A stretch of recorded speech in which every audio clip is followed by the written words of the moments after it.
They are back, ladies and gentlemen. The Marshon Lattimore trade rumors have been reignited because of the 2024 NFL Draft and how things are shaking out with the cap space in New Orleans in the future. So we're going to break this all down, and we're going to dive into why I think the trade rumors are actually bogus and why I don't think there's any reason Marshon Lattimore should leave the great state of Louisiana. But before we dive into that, I want to hear from you. Here at Chat Sports, we do a lot of audience interaction where I'm asking questions, and I want you to answer in the comment section because we can have a conversation in the comments. So I want to hear from you. Be Mickey Loomis. What would you do with number 23? Would you trade him or would you keep him?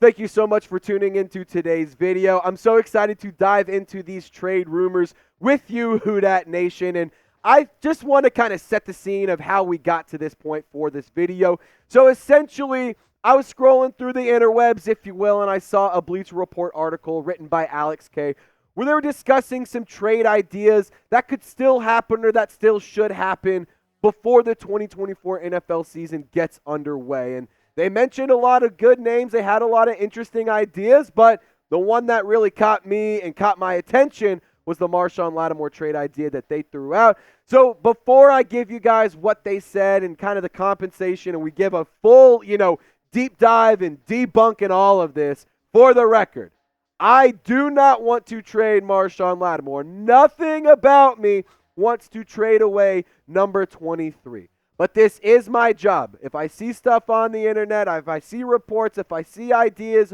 rumors, whatever, I'm going to react and I'm going to share my thoughts on this because I think it's fun to discuss this kind of stuff throughout the offseason. And on top of that, we can, have a little bit of confirmation and a little bit of comfort for you Saints fans. That way you don't have to do the research, and I can tell you right now, I don't think it's going to happen. But here was the trade idea that Alex K threw out. This New Orleans Saints receiving a third-round pick in 2025, and the Texans get Marshon Lattimore. Straight up, nothing crazy, nothing really out of whack here, but that is the trade idea. So I will say this, the trade market has been down, so getting just a third-round pick to me does feel like it might be kind of difficult for New Orleans. And we're going to go through a list of some recent trades that went down across the NFL for some other highly, respected and highly valued corners this offseason alone. So here's the Carlton Davis trade that got him out of Tampa Bay and sent him to the Lions. So the Lions got a bunch of picks and Carlton Davis, but the Bucs got the third-round pick. So you still got a third, but you had to send a couple sixth-round picks as well. So that's actually kind of interesting when you really think about it. Now, let's go over to the Donte Jackson, Donte Johnson trade. So, the Steelers received Donte Jackson and a sixth-round pick, but they had to send away a wide receiver and a seventh-round pick. Again, Saints, only a third, and you received the cornerback, nothing extra, which is pretty enticing. And one more, a big-time trade that went down this offseason, L'Jarius Sneed and a seventh-round pick, headed to the Titans, and the Kansas City Chiefs received a third-round pick and a seventh-round pick. So, again, all of those trades, the one common thing they had was it wasn't just pick for player. It wasn't just one for one. It was a little bit of extra compensation to get the return to be a higher value. Now, for me, the no extra compensation in a Marshon Lattimore trade is actually pretty intriguing.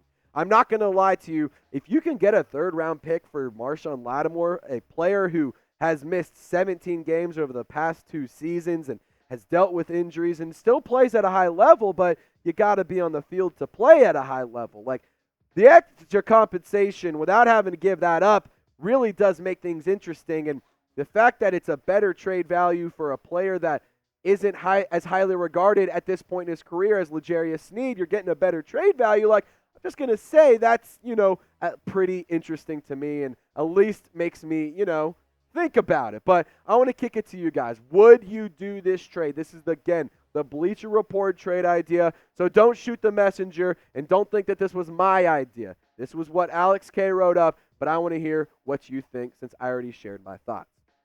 Now, Alex K went on to say that The New Orleans Saints are projected to be a league-high $73.7 million over the 2025 cap. If they want to get ahead on finding some much-needed relief, they have the option of trading Marshon Lattimore this offseason. Now, I want to dive into the financials here because I think that this is something that's really, really overblown with the New Orleans Saints and with Marshon Lattimore's contract specifically.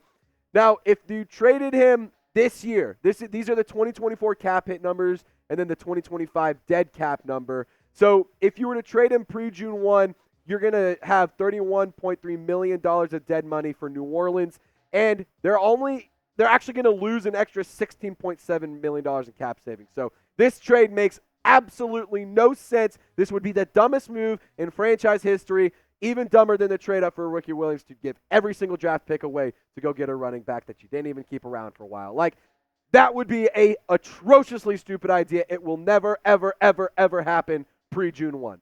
But post-June 1, you can save around $4 million. And in 2025, you have $20.63 million in dead money. But if you do, and that's for if you trade him pre-June 1. And if you were to trade him pre-June 1, you'd also have $10.76 million in cap savings. But if you did this post-June 1st, you would have $10.65 million in dead money and $20.76 million in cap savings. So this offseason, I don't think it happens. But next offseason, you actually can get a lot of return back, especially after June 1st. Now, I don't want Marshon Lattimore to get traded. I want him to be a New Orleans Saint forever, and I want him to retire rocking the black and gold. And if you haven't picked up one of his jerseys yet, you need to go ahead and get one. Go to chatsports.com/Saints jerseys. That link is available in the comment section and description of the video.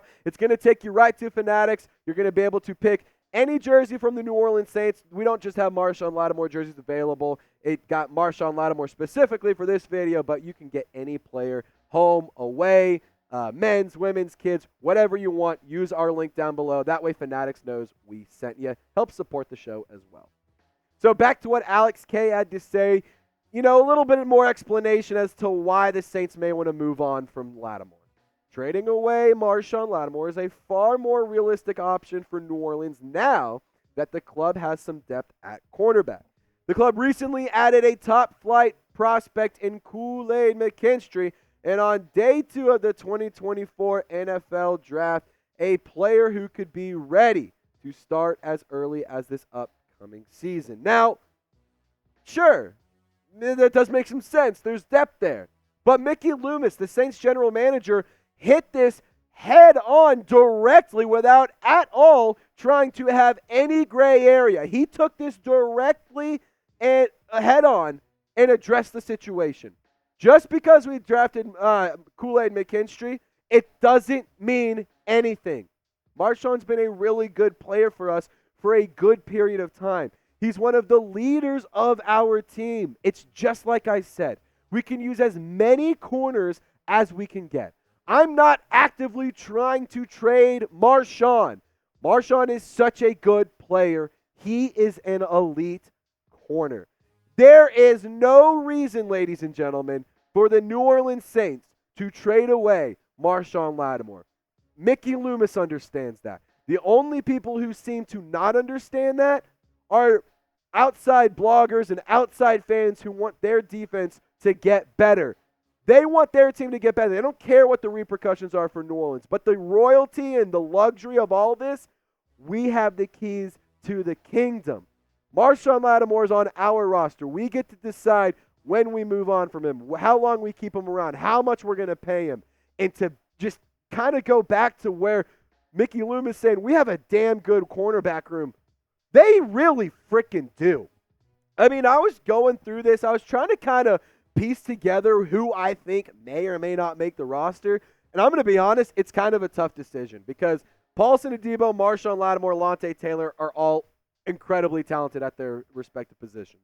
Kool-Aid McKinstry, I got a lot to talk about here in just a second about him. Jamar Jean-Childs, Will Harris, I mean, those are players that I could see making the roster. Ugo Amadi was effective and was impactful for New Orleans last year. Rajon Wright could be a guy who makes the roster, who has some special teams ability. And Rico Payton was brought into New Orleans in this last UDFA class post-2024 NFL draft. But let's hone in on Kool-Aid McKinstry, because I do think that he's going to get some realistic run here. I don't think that we're just going to kind of maybe see him get into the rotation. But this is a really, really talented player who at one point in time was viewed as one of the top cornerbacks in the entire college football landscape. Nick Saban trusted this guy to be a partial starter and to get regular play time as a freshman. And if Nick Saban's judgment on him is saying he's a good player and I trust him when he's fresh out of high school, he's at prom 6 months ago, then I'm going to trust his judgment. I'm going to, assume that he's a pretty good player. He has really, really good fight at the catch point and makes things tough for opposing receivers. He's with his hands, with his body, with the way that he uses his body to throw off the opposing receiver is just so incredibly smooth, and it's just fluid for him. And he doesn't have a ton of ball production in the stats. Like, they don't go crazy in terms of the PFF coverage grades and the interceptions and the pass breakups and whatnot, but he wasn't targeted. And I think that's a testament to how talented the player is and how well respected he is from opposing quarterbacks, opposing receivers, and opposing coaches.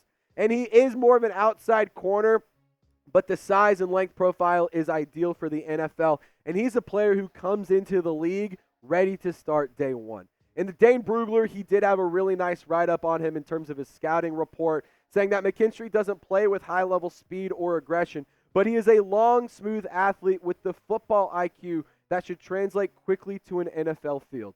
His game reminds me of James Bradbury's, and he will compete for starting reps as a rookie. Now, here's my thoughts on all of this. Marshon Lattimore, he needs to stay in New Orleans. There is no reason for him to leave. The Saints, it's best for him, or it's best for the team. It's also best for the player. Just stick around and let Dennis Allen mix the Kool-Aid. I was going to say let Dennis Allen cook, but no. Let him mix that Kool-Aid. Let him get to work. Dennis Allen has done a stellar job of developing cornerbacks, developing DBs. Isaac Yiadom came in last year and had the best season of his entire career under head coach Dennis Allen. I'm so excited to see DA get to work with McKinstry, because I do think that he's going to turn him into a really, really good player. He already comes from a program in Alabama that has such a high pedigree, especially in my opinion, of defensive players in the NFL. But I think that Kool-Aid is going to be an absolute beast, especially under Dennis Allen, and playing alongside and getting mentorship from Marshon Lattimore. What the hell am I saying? Anyway, are they elite? I want you to rank the Saints cornerback room across the league. Scale it for me, 1 to 32. I think it's a top 3 group. If you're talking cornerback specifically and the cornerback depth, I truly do think it's a top 3 group in the league, but I want to hear what you guys have to say. And if you want to get more coverage in between these videos, I encourage you to hit me up on X, formerly known as Twitter, and Instagram. It's at TraceGirouard48 and at TraceGirouard48_. The links to both my profiles are in the comment section. I've been trying to up my social media game. I have a Saints-devoted Instagram that's going to just be a ton of content, videos, jersey swaps, funny memes, all sorts of cool stuff. So I encourage you to check me out and give me a follow. And y'all stay golden. We'll see you next time.